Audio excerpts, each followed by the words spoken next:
call to order the regular school board meeting of the Madison Central School District. Mr. Brooks, excuse me, we called to order. Thank you. Hey. Called the meeting to order. Thank you. Can't keep crowd control. Mr. Brooks, if you could record the members present and absent. We are all here except for Mr. Nelson, and I will establish a quorum. So let's please stand for the Pledge of Allegiance. I pledge allegiance to the flag of the United States of America and to the republic for which it stands, one nation, under God, indivisible, with liberty and justice for all.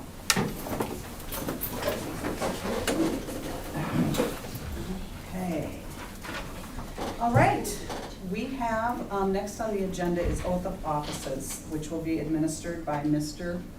Brooks of our two newly elected members. Appointed and appointed. Yes, one's appointed. Mr. Avery has agreed to stay on another year, means we did not have anybody run. And Mr. Honeymichael ran unopposed. Raise your right hand. Do you solemnly swear that you will support the Constitution of the United States and the Constitution of the State of South Dakota, and that you will faithfully and impartially perform your duties as a member of the school board of the Madison Central School District of Lake County, South Dakota, to the best of your ability and in accordance with the laws now in effect and hereafter be enacted during your continuance in said office until your successor is elected and qualified? I do.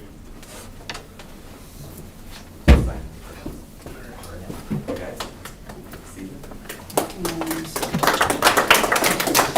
Mr. Avery's is a one-year term, but did you catch that last part? Did you catch that?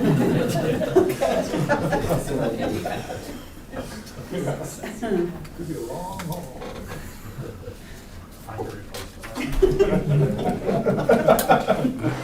Okay, the next item on our agenda is the approval of the agenda. So moved. Okay, Mr. Avery. With amendment. Oh, thank you very much. With amendment of corrections of, For Jennifer Englert, on the educational adjustment, the correct dollar amount should be $59,924. And also on the request to hire, one additional request to hire Lisa Moody, special ed driver, non-CDL at $16.50 per hour. thank you, Mr. Jorgensen. So may I get a motion to go ahead and approve the agenda? All right, there's a motion on the floor to go ahead and approve the agenda. All those in favor, vote by saying aye. Aye. Those opposed, same sign. Motion carries. Next item on our agenda is approval of the consent agenda, items 8 through 10. If we need to pull any of those out to discuss individually, we can. So moved. We have a motion by Jordan. Second? Second. Rich, second. In favor of the consent agenda items 8 through 10, please vote by saying aye. Aye. Those opposed, same sign. Motion carries. Right, the next agenda item is hearing of delegations and written communications. Is there anybody sitting? Awesome. We'll go on to number 12, Administrator's Report. Mr. Jorgensen. Couple items, maybe have noticed, we have some, I know Ms. Guzzi has noticed, we have some road construction in front of the elementary right now.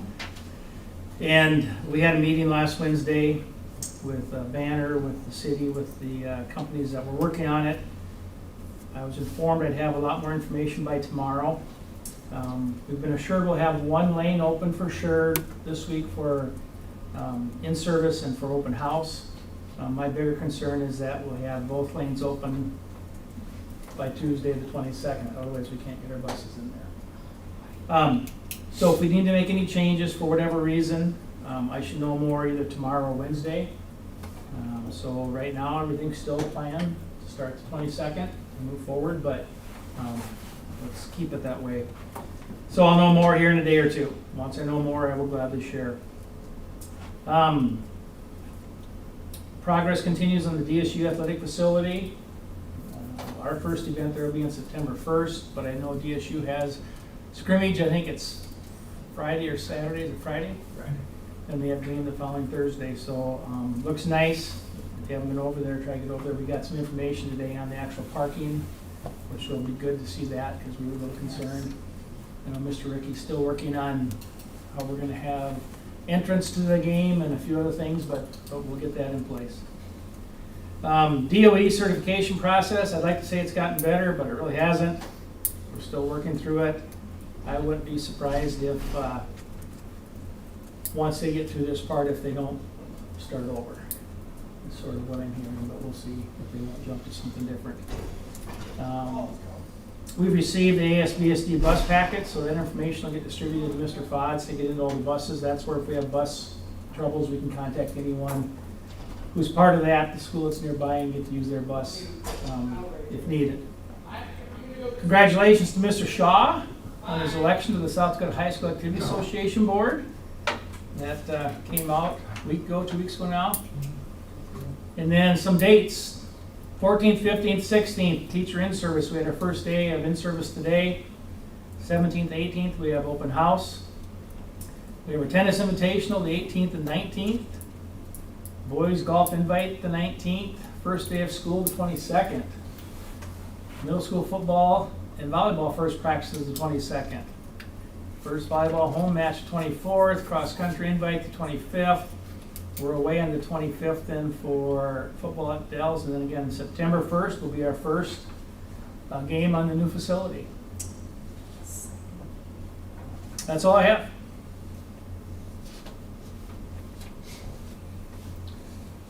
Okay, I would just mention, we went to the conference, the Associated School Boards and Superintendents Joint Conference last week, was it? Boy, time flies. And the keynote speaker I thought was very interesting. He talked about us challenging our beliefs in using some AI in the classroom, and it was interesting his point of view on that, and I was glad I was there for that because it just provoked some thoughts and some thinking on it. So I'd be curious what some of you educators think of his philosophy, so that can be for a later time. But. Okay, Mitch, did you have anything? Okay. All right, next item on the agenda is to consider approval of open enrollment applications 24-6 through 24-8. Everyone's right? Yep. Okay. Would recommend approval of that. Okay, Needs to be middle school and high school. middle school and high school. How many, okay. We have a motion, okay, from Rob, and who's the second from? Jordan? Second. Discussion? How many students? Three. Three. Each student has to have their own one filled out. Oh, okay, I Yep. apologize. Yep. Jeez. Okay, sorry about that. I was thinking family for some Yep, reason, but. no problem. Okay. And you said middle and high school? Correct. Okay. All right, any other questions or discussion? Okay, motion on the floor to go ahead and approve the open enrollment applications 24-6 through 24-8. All those in favor, please vote by saying aye. Aye. Those opposed, same sign. Motion carries. Right, next agenda item is the South Dakota Comprehensive Plan, and that would be Paula. Yes, it's our annual time to approve it. It has not been changed from last year. Last year they had a couple of word changes. And so nothing has changed, but this year, October 4th, the state will be here to do a review of our files. So we always look forward to that.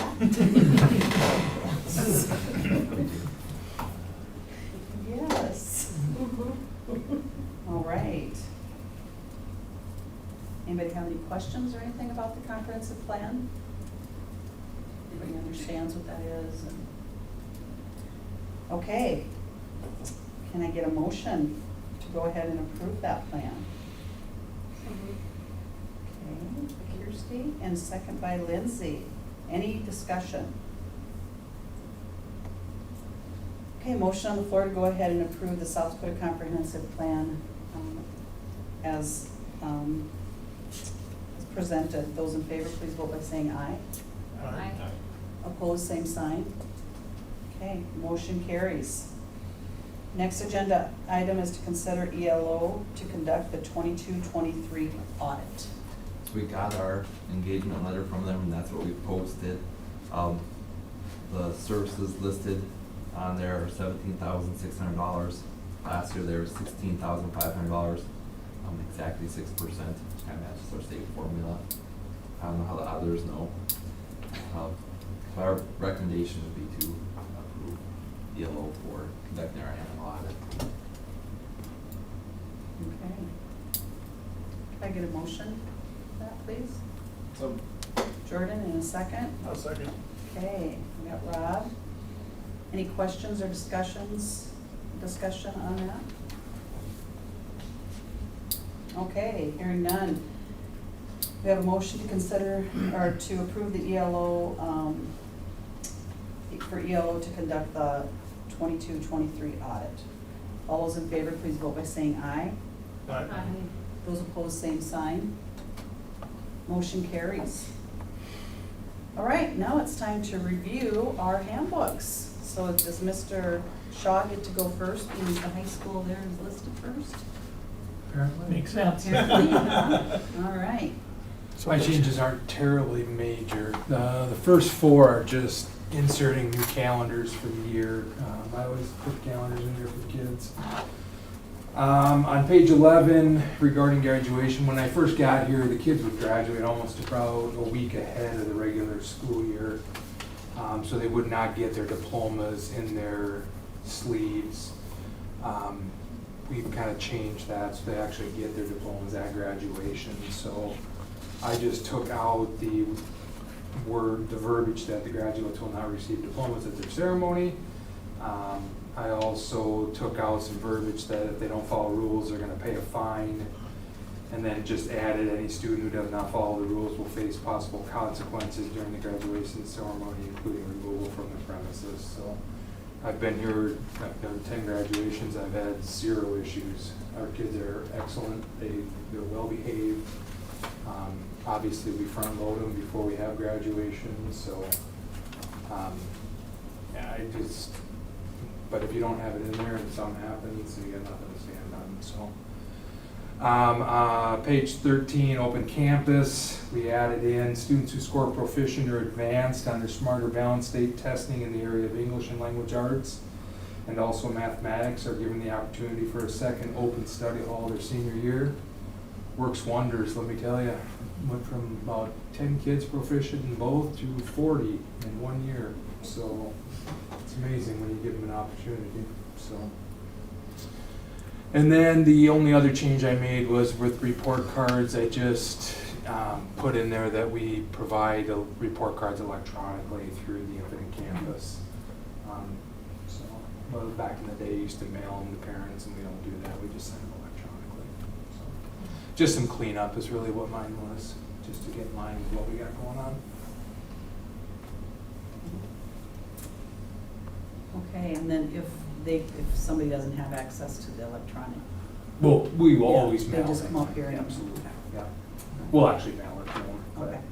we're just trying to save on postage and mailing 300, 400 probably. Absolutely. Report cards. Because most of them are gonna just print it anyways for themselves if they want it. Okay. Anybody have any questions for Mr. Go down Shaw? to page 8, Dan. Okay, well now, next up. Thank you. Page 8, Dan, thank you. So I just added in on electric devices there.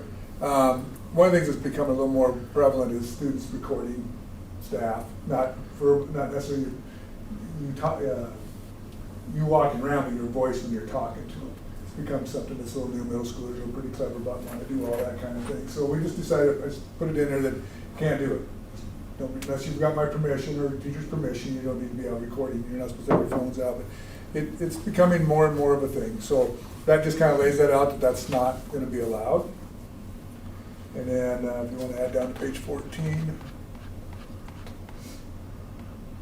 I just added the word hazing in there because that, we're beginning to see, that's hit the papers recently. I didn't have that word in there, so I kind of matched Adams a little bit to high school and added hazing. So that's just what I did, and of course, everything's a minimum there, so everything could be escalated if needed. Page 21. It's just simply a match, I just took out what we had, matched the high school, so that we're all on the same page. And I did the same with hazing, so that both our handbooks look the same. Good.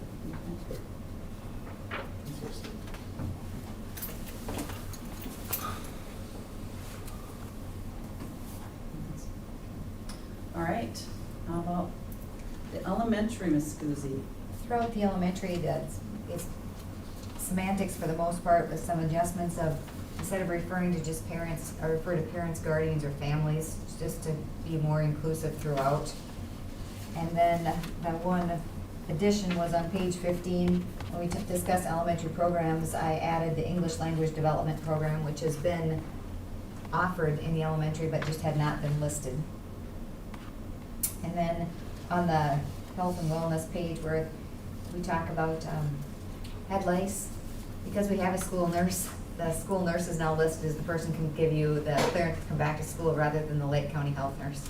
Mm.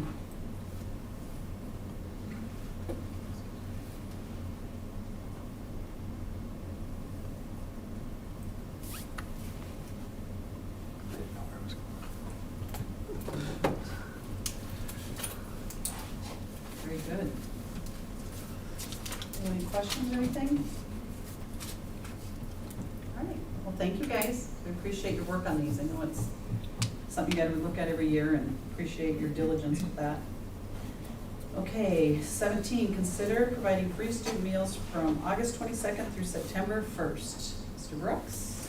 This is something we've done for a number of years. We carry a good balance in our food service account. So we provide the beginning part of the school when people are turning in their money or they're free to use the apps, then they don't have to quite worry about it. It comes out to be about $17,000 that our food service fund will pay for those meals. And then we start charging on the Monday when they come back after September 1st, just regular rates on that. Something nice we've been able to do. We do have with our food service balance, we can't carry so much over, we have to create a plan. And so this is always part of our plan that we would not charge for the beginning part. We give it back to the parents. And you're required to charge so much, is the reason that you Yeah. accrue this extra money? We haven't went up in, I don't know how many years, it's been 5, 6, 7 years. We've kind of kept the rates. We have very low seconds and off cards, but our economy is a stellar size, 850 meals a day. So we do pretty well with the system that we have. And those are federal rules that require you to charge so much? Yeah, we're supposed to be 55 cents higher at lunch than we are now. We put an assumption in that year to keep our rate the same until our balance goes down. And any of those funds can only be used in food service In the area. food service only, yeah. All right. Could get a motion to go ahead and approve free student meals from August 22nd through September 1st. So moved. Second. Rob and Jordan. Any discussion or questions on the motion? Okay, all those in favor of the motion on the floor, please vote by saying aye. Aye. Those opposed, same sign. Okay, motion carries. The next agenda item is to amend policy DFEA, free admissions. Mr. Jorgensen. Yeah, so Ms. Ricky brought this forward. We talked about it last year, actually, but it was already into the school year, so we wanted to get it to start the year. One change that would be on from this, where you see the first word crossed out is for, that would still be there. Because it should say for any adults who are 62 years or older. It wouldn't just be for our residents. I know, and Mr. Ricky can talk to this too, I know that when you look into a lot of the conference schools, they're offering it to residents and those that are coming, if they're, and we're not gonna card them, don't get me wrong. I don't know if you want to touch on that at all, Mike, or? Yeah, every year we get several comments from senior citizens saying, you charge for senior citizens, you know, so I think it's something that we want them to be at the games, we want them to participate in their grandchildren's activities, so that's something I brought to Joel last year. And 62 seems to be kind of where most people are at. So we would just like to take out the part that they have to come get a pass and all that. Now, if someone still wants to do round, we'll make it one, but we'll just have a sign made up that those 62 and older, free admission. And, now, if somebody looks 23, we may card them, but other than that, we're not gonna card them. So we just think it's the right thing to do, so we'd like to make that change, so we have it for the start of the year. Great idea. All right, can we get a motion to go ahead and amend policy DFEA? Okay, Kirsty, second? Second. Lindsay, okay, any discussion on that? I would agree, this is a good thing. We want individuals to come and support our students. Okay, those in favor of the motion on the floor, please go ahead and vote by saying aye. Aye. Okay, opposed, same sign. All right, motion carries. Okay, the next agenda item is statewide teacher shortage discussion. Rich had reached out to myself and Joel, wanting to have an open discussion about our teacher shortage in our state in particular, but it is a nationwide issue, I believe. And so, do you want to go ahead and? I'll get us started, but Yeah. one of the things I think we need to do as a school board is to, as a group, push forward an agenda to bring to the Associated School Boards of South Dakota, asking them to do more to recruit teachers and keep them into our profession. I think one of the reasons that I feel that we need to do something now is just the lack of effort, really at the secondary level, but seeing the teacher shortage and going out and looking at the fact book that's out on the Board of Regents website and looking at the number of students that are in the pipeline right now is really troublesome. I know the last 3 openings we've had for science teachers in Madison, we haven't had an applicant that's certified, is that correct? That'd be correct. And we have a few teachers in the Madison School District that could choose to retire if they chose to. I think if we want to have teachers that are certified, have been through the education process, we need to actually push for getting more teachers into the pipeline. And I printed off the little thing from the Board of Regents fact book.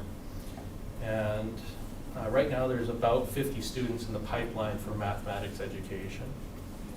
There's about 50 students in the pipeline for science education, whether that be biology, chemistry, or a composite science. And if you look at the numbers, they expect about 60% of them to stay in the state of South Dakota, so 60% of 50 is about 30. And if you look at Joel's list from April, we had 42 openings in the state of South Dakota, so we're not even going to fill 1 year of openings with the number of people we have in the pipeline expected to graduate in the next 3 years. So the question is, how do we get more students into the pipeline? And if we can't get them into the pipeline to go through the university programs, what can we do to get professionals to change career paths? And I don't think that's a problem that we try to solve, but I think it's something that we try to initiate a discussion at the Associated School Boards of South Dakota. And I think it's something that we do more than just ask them to talk about it. I'd like to see us ask them to draft some initiated measures to put before the voters of the state of South Dakota. If the legislature and the governor and the Department of Education is going to do something, I think as a group of school boards in the state, we should push the issue and ask the voters of South Dakota to help us solve this issue. Do those numbers include the private school? They don't, this is the ours. Just as a bureau, okay, so we have USF, You have USF and you have Augie, and you have some of the tribal schools. Yeah. Go to West. And I know that the Trojan, apprenticeship program is gonna bring some students into the pipeline. But if you look at the numbers that Joel provided to us, there was like 124 openings on April 5th in elementary ed. There's about 500 students that are currently in colleges. If we add the 67 for the apprenticeship program, that's like 567. If you take 60% of that, and divide by 3, you're still gonna be short by quite a few, and that's just in the elementary education. If you start looking at math and science, I mean, they only got 17 people in the apprenticeship program for secondary completely. And even if they were all science people, you still have a huge gap. So there's a lot more that needs to be done, and it needs to be done now, and not later. Yeah, and the apprenticeship program's new, but that'll have to be continued funding to keep it going too. So that's a question. I know that there's gonna be a push out there, so that's a question. We fortunately got 3 from Madison in it. You know, when I looked up the information on the critical teaching needs scholarship, that varied anywhere. Some years there would be 19 that would be in that, and then some years there was 0, because all of it's off of trust and it's whatever dollars are out there for that one. So then when you looked at, in 2021 was the most recent I got on that, there were 22 graduates from that scholarship that were serving in school districts. 1 was in CTE, 5 were in math, 1 in science, high school science, 12 in SPED, 1 language arts. So since that started in 2013, in 2021, there was a total of 22 in that 8-year time frame. So not a big number, but again, that relies on funding from the legislative body, and right now the way it's set up in a fund, only 25% of that goes towards the critical needs for teaching. It's my understanding, I read through it. And then they got the Dakota Core Scholarship Program, Governor Round started, but there again, and that's fully paid.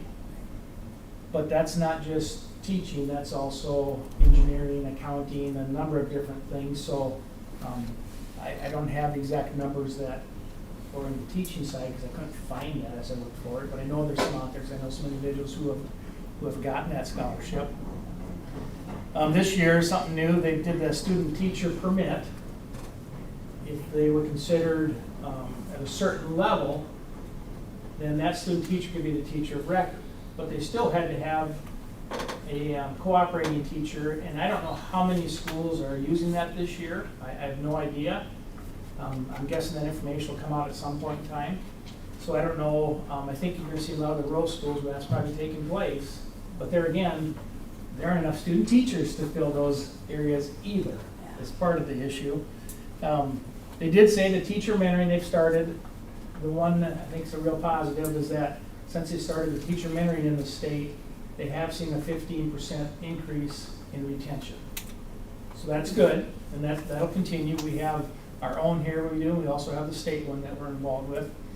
But we've talked to legislators for a lot of years, and especially the last 3 or 4, and we talked to DOE, and we've told them this is happening, it's coming, and now it's not coming anymore, it's here.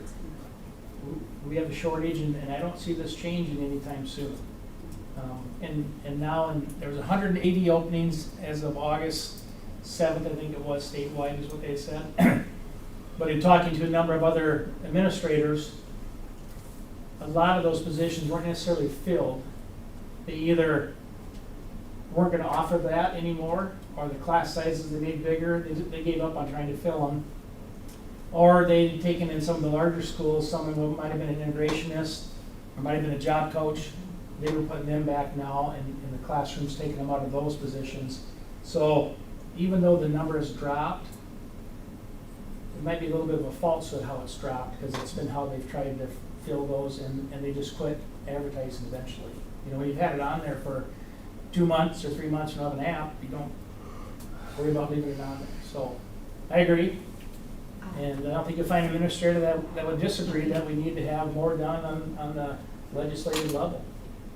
I'd also agree, but I would take you back a little bit farther historically, being a biology major myself, in the not-so-distant past, there was something referred to as Eisenhower funds that were professional development funds earmarked for those of us in math and science. And they were specified to either further your certification or to get your initial certification.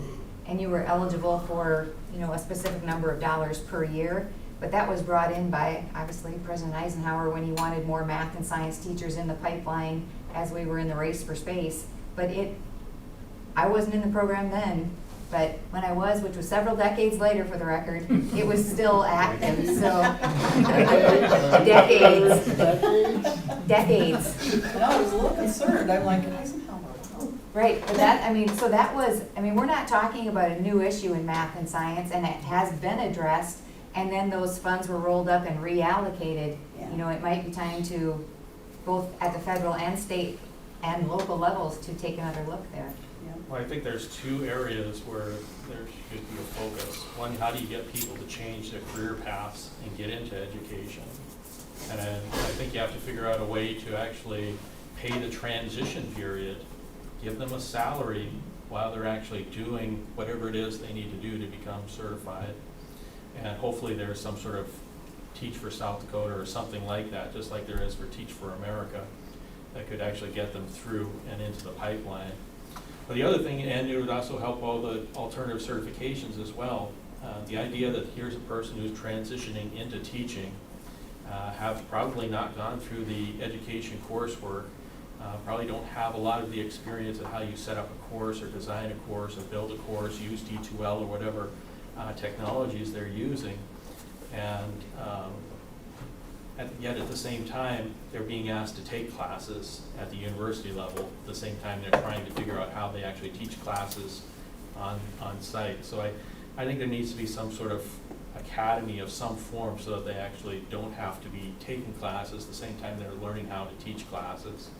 But I also think that we have to promote scholarships, and not just to the 27 plus ACT students in the Dakota Corps, Yes. or to provide funding in the critical needs for those who are already in the pipeline and already plan to be there. It's a great reward for those who are already in the pipeline, but the critical needs scholarship is not adding students to the pipeline. Well, they need to mirror it like they did the trades, is what they need to do. The trades can come out of the trades and come right into a classroom for the most part, take a few classes and they're done. Yeah, I mean, it's just very basic, how to teach and how do you do the grade. I mean, it's not very complex. Yeah. And I think we need to get people in the room who actually know how to solve problems like this. The superintendents, even some marketing people. How do you market this to people to change their career paths? I mean, what is it that people would want to make the transition? I think there's things that can be done, and I don't think sitting back and waiting for somebody else to solve the problem, we've waited too long. I think it's time that we actually promote some solutions ourselves. Well, the speaker that Lori was talking about earlier is saying in the next 5 years, to 10 years, you won't be teaching content. You'll be teaching skills that you can use AI with. And those who won't get replaced by AI will be people who have a skill that AI still needs, Yes. Still trying to learn. And so I think there is going to be an opening for more folks to come back into us that can teach skills, especially soft skills, so social emotional skills, how to connect with other people, how to get along. And I think that there will be different opportunities for folks. We're going to have to look at different ways to invite those folks into our buildings. Right. And the other piece I think we need to think about is, and I know this gets way out there because it's European thinking, but kids don't have a chance to ever explore it being anything. They just, freshman year, they get to college. There's never a chance to go, let me just take a walkabout and think about something. I had to spend 4 or 5 days this year with some young kids, and every one of them took a walkabout, and 2 of them went into education, were substitutes at 19 years of age, and then became aides for a semester, and then liked it for a semester, went and did something else for a semester. And now the ones going to go back and probably go to teaching. I talked to 16 kids that gave me graduation things this year. I made them all sit down at my desk and I talked to them about being teachers, and not one of them could I convince. And I think majority were just scared. It just wasn't something they ever saw themselves doing because nobody ever said you should look at that. And that's another area that with our new program that Mrs., your counselor runs, Educators Rising. Educators Rising. I had an opportunity to speak to those kids. They just need somebody to say it's okay. It's okay to be a teacher. It's safe, it's fun, Yes. it's a good profession. And the Educator Rising is growing. Yes. And we have them Across speak the at whole all, state. across the whole state, and we have them come every year and speak at our conference, get more schools involved. And we made a bigger deal of it this year too, the signing day. I mean, Yeah. with them, we're trying to, I know there's a social media campaign trying to get teachers from other states, which is fine. There's shortages in those states too, so it's not like it's a plethora of extra applicants there, so it's a compound, and as long as it works. And I think that's part of the bigger issue too, is until the profession itself is held to a higher, not a higher standard, but like looked at or viewed as like an illustrious profession, are we gonna kind of start bridging those gaps? Because right now, and you guys can argue with me if you want, I don't care. I think most people would say, well, I could be a teacher. I would argue that most people cannot be a teacher. I mean, it is a very unique skill set. Yeah. It can be trained and taught, but like not anyone can just walk in and command a classroom Right. and like have 20 kids just pay attention and like learn and gain, and it is a skill that not everyone has. Yes. But So I those think that- there is a misconception out there like, well, I had a great teacher, I could be a teacher. Man, I don't think you could. So those that we want to try to get in from these other professions, we still wanted to have that Yeah. desire to be a teacher as well. Right. Yeah, and I know Cotton brought up, well, that was one of the social studies standards, about Europe and like no government in education, and I know that's like real lofty and forever never gonna happen, but that's like over there, their teachers are like doctors. Their status Yes. is like, they are next to the doctors, the emergency professions, like Right. that's where they hold their teachers. And I think that's part of our issue here too. Everyone's like, well, I could be a teacher. But there again, like your doctors and other professions are held on such a high pedestal that that's what students are striving for, because they see the six-figure incomes, they see the big fancy houses, the lake vacations, the traveling, Whereas teachers, not that, I mean, we pay well in Madison, we do, but the other stuff that comes with being a teacher, of the parent interactions and some of the, And the positive things with it, I think, Yeah. and it is stressful to be a teacher. I mean, I think you talk to teachers and they deal with a lot more than teaching, right? And so there's a lot more to it. So I would also add to that teaching isn't for everyone, Yeah. right? I mean, and so we want to have qualified, right? We just don't want anybody to be teaching. I mean, I'm sorry, this is a huge deal, right?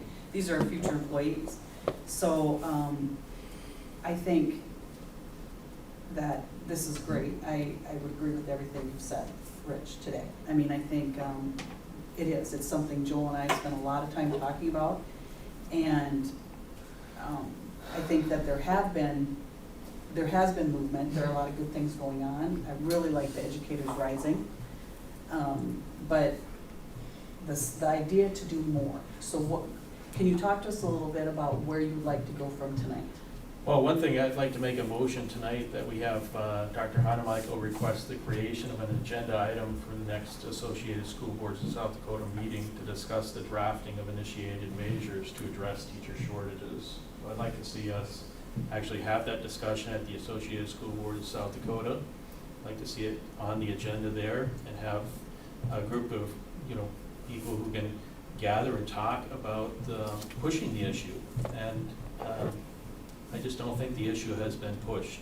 And given the lack of direction and leadership on this, I think maybe it's time the Associated School Boards of South Dakota take the leadership role and push this agenda. And if the legislature, the Department of Education decides to beat the School Board Association into the creation of doing something, that'd be great. But if they don't, let's not wait for them. Let's push the agenda. So our next meeting will be in the November, right before the delegate assembly.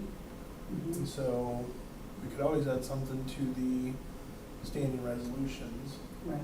Like we could write in, like a new standing resolution and then have the delegate assembly vote if they want it in Yes. there and stuff. So I think that would probably be, The best route. I mean, we can discuss it at our November meeting, but I think like if we come up with a really good, standing resolution that we want to add at the delegate assembly, I think that would be our method.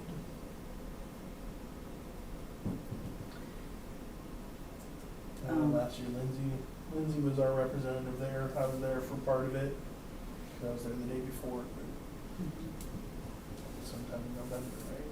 Mhm. The other thing is, on this, the Associated School Board will be having their Wednesdays with the new director, Doug Formadal. Like they'll have those around the state, both online and regional. So I think those are another time that we could bring it up. We were asked if we would potentially like to host one. That's if another place did take it, so that's something we can talk about too. Definitely.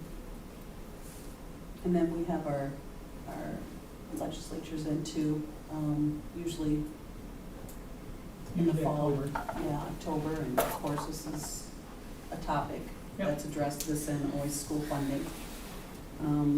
But, Because I would say the standing resolutions from ASBSD didn't really change from last year. A couple things came out, a couple things just wording changed.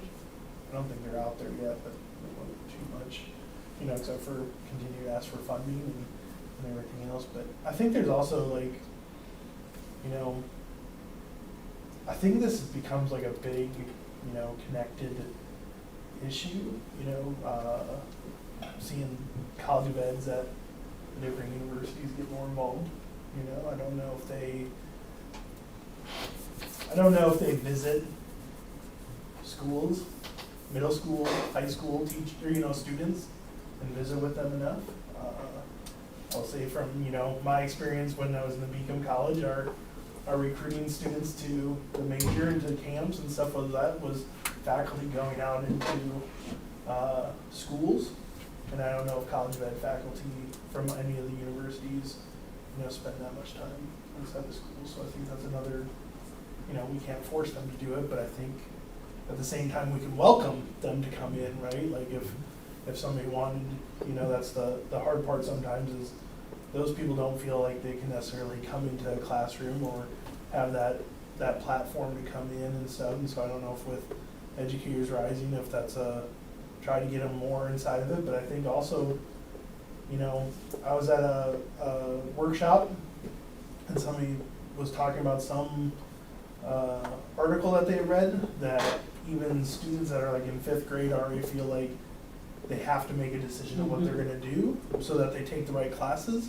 So if our 5th graders are making career choices and we're not like introducing it there, same way, I mean, for a long time it was like, talk to high school students, and it was like, we gotta talk to more middle school students, because that's where they start making the decisions what they're gonna do in high school. We have to, now people are talking like, by 5th grade, we have to have career, discussions and everything, which I don't necessarily agree with, but I think at the same time, having some more career discussions and bringing those people in, or, into the middle school and the high school might be another, avenue for this.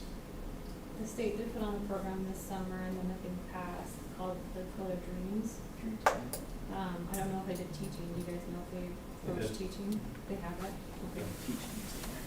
No, that was a good one. And is it possible to have like a trade school teacher, like a teacher that goes through trade school? Like nurses can do an RN degree, read license, but don't have a bachelor's? Is it a possibility in the state? Is that something we could do? Rather than doing like a traditional 4-year degree, could you do a 2-year degree and become a teacher? I don't For CTE certification, you could, right? For Like, CTE certification. For CTE, it's basically based off of industry hours, and then they've kind of changed it. It's like 1 or 2 classes now that you have to take to get that, but And right now, they've kind of gone in the reverse, when they required a year-long student teaching. Right, Yes. exactly. So is that the barrier to some of the kids who are going through school and needing to get things done? Is that, is it in their college classes, they say that's, There's just No, not not people in the interested. pipelines. Yeah. would they be interested though if there was less schooling involved? Well, it's sort of, I mean, I know it's tricky because you want your educators to be educated, Yeah. but if they could do part-time, like the teacher, student teacher, like part-time teacher, part-time student, carry part of it, you know? and there again, in order for them to be certified right now, they either have to have the degree and apply for ultimate certification, or the student teacher who's in their final year of that. So right now, to my knowledge, that's not available. You know, if you want to go back a lot of years, and I'm talking like my aunt's years back, it was a 2-year degree in a lot of cases. Right. And that got changed many years ago, like 40 years ago or more maybe. So it's a fine line not to say I know, you it's get only yourself, 2 years, you get yourself into some situations, but I mean, Yeah. we have to. but I think they have to look at something. I Right. think they have to look at everything right now, is what they need to do. Whether it's, they should measure, whether it's a different bill in the legislature or whatever, but we gotta quit kidding ourselves. There has to be funding behind whatever they do. Yeah. That's the key. Yes. Well, and I don't disagree with you, because if you can take your 2 years of pedagogy and then go take a praxis exam and you know your content, but you learn how to teach in 2 years, I don't understand why you couldn't come in and teach. I mean, And I think it's, you're on kind of the right track. And I didn't mention, but they're actually right now starting to review the current certification rules. That's under review for input, like what we're talking about, basically, what are other avenues? I venture to guess that one of the biggest deterrents of bringing folks out of another profession into ours is health insurance. How do you get out of your business that you're in to come to our business and take to school and lose your family health insurance and those things? I think like my son is a wind tower specialist, and then, I think deep down would like to come be a special ed teacher. He cannot even begin to think about leaving his job and losing his health insurance with his family. Don't you get health insurance here? But he wouldn't have it while he's getting ready to get here. Oh. During that time frame where. Okay, he's not, That doesn't transition have period. that So transitional. those transitional times are huge in America for people to make transitions, and that's a huge one. That is a huge one. And they can ever figure out a way to socialize that, I hate to use that word, but where folks can really truly get health insurance properly for that time frame, maybe we could transit. There's a lot of folks stuck where they're at because of those benefits. and there are school districts who've sort of thought outside the box, and instead of, getting students or teachers from in-state, have gone overseas and have recruited teachers to move to South Dakota from other countries.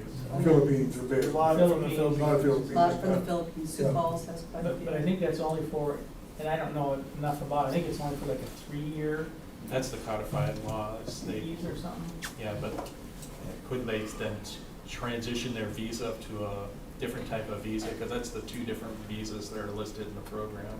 That's, Yeah, I'm not arguing, I'm just saying Yeah. that, I'm not familiar with it, but there are a number of schools that have gone to that, especially a number of rural schools have gone to the Philippines, yeah, and have teachers from there. Romania. And in a lot of cases, it's like it's working good, not in every case, but in a lot of cases it is. But it And does I take kind of a- find that troublesome, that school districts find themselves recruiting from other countries to find teachers because we can't get enough teachers in the pipeline from South Dakota. I find it troublesome, we have to go anywhere else from what here to go get people. I know, and Well- even like, Because our values here are very different than values on the East Coast and values on the West Coast. And I also think we were remiss not to remember that South Dakota had retire, rehire in place. We have teachers in the pipeline who would stay in the pipeline for a few more years if they would bring that back.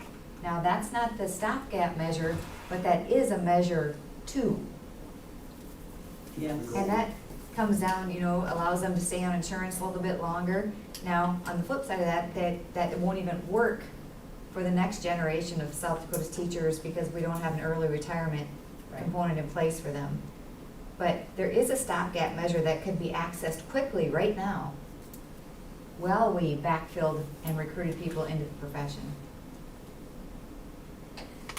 And that gets pushed every year by, I think ASBSD, I know the SASD pushes it every year, and I'll be nice when I say it goes down in flames. Yeah.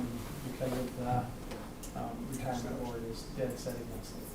And I think another thing with the teacher certification stuff is the national testing. Like Praxis is a big, I don't want to say issue, but Praxis does hold some students who are interested in the education field back. Because I think I was the first, I think the first group at DSU that had take it, but it was just, we just took it as like, Yeah, we were the guinea pigs. but it didn't matter at the time. It was just Yeah. that we took it to like, because they were starting to put it into place, and then, But yeah, I mean, it sounds like nationally-ish now, the movement is away from Praxis.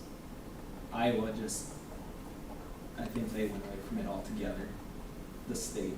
So now, to Rich's point, we are now losing students to Iowa because now they don't have to take the Praxis. And it's like, oh, good, I can just go get my degree and go teach. I don't have to take these tests that now cost me extra money outside of tuition fees. And, I mean, my wife knowing who she is, I mean, we have students that are taking 7, 8 times trying to pass these tests. yeah. And that's like thousands of dollars out of pocket to Yeah. try to pass these national tests, standardized tests. And yeah, And having sat on the Unfortunate. computer science one, Yeah. like the questions, the arguments of people, what they expected an incoming teacher to know was not realistic. yeah, And like even the people like running the meeting would say like, hold on, like this is an incoming teacher, they can always learn more as they go through. And that was a real struggle, so I can't imagine if you get a whole bunch of math faculty, right, math professors in there writing the math practice, they think everybody should know everything about math, and it's not realistic and stuff. I think that there are some issues with those tests of like but South Dakota gets to pick their cut scores for them. yeah. So, I mean, but they also don't revisit that very often. So, I mean, that's another issue inside of it. Iowa put in a tiered licensure program where you're in an initial license for 3 years before you get a professional license. You have to complete a mentoring program, and then the administrator in charge of that teacher recommends you for your full license after the completion of 3 years.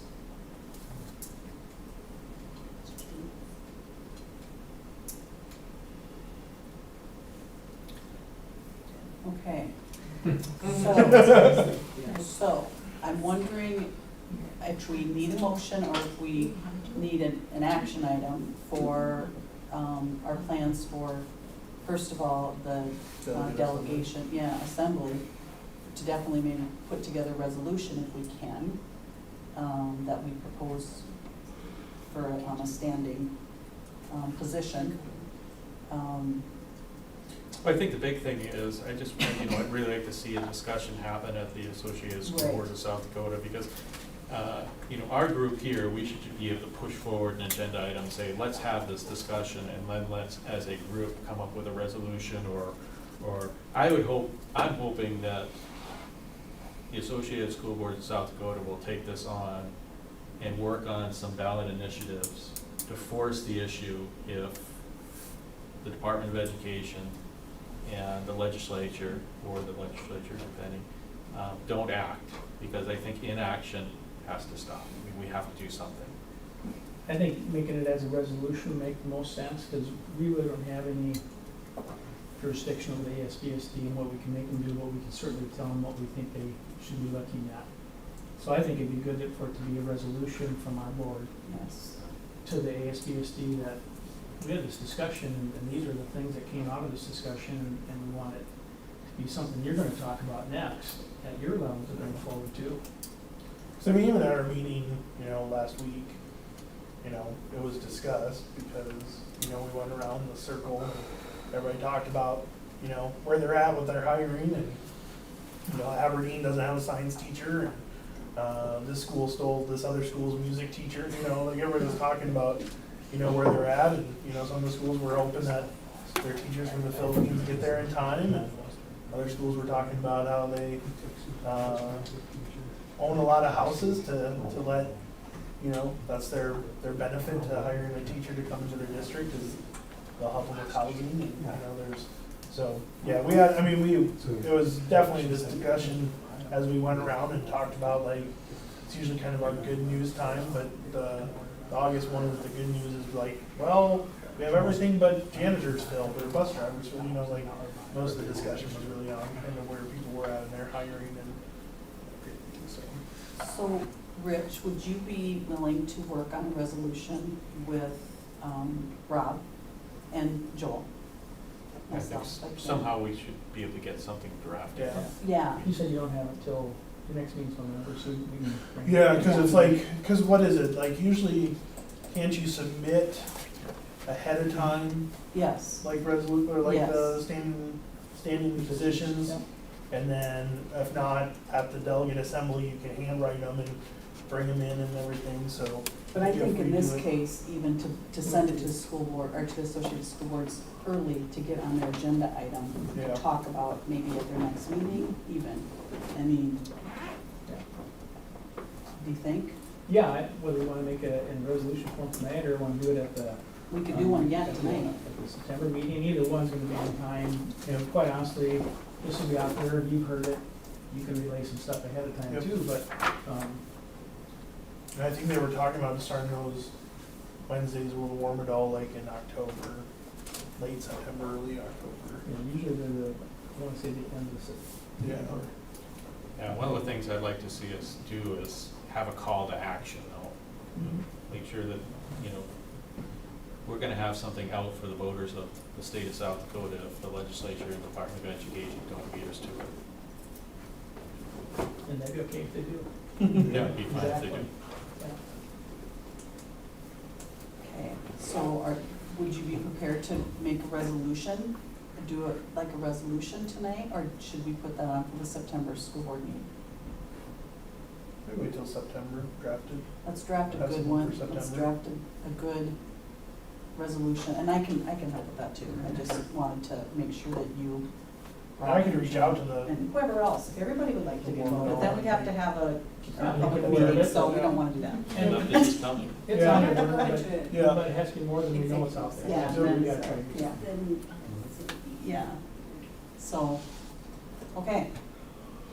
Yeah. Better plan, good discussion, thank you, Rich, for leading the fight, appreciate it. All right.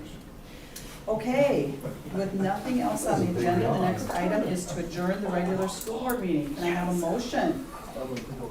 Okay, Jordan and Rich, and we're gonna make that not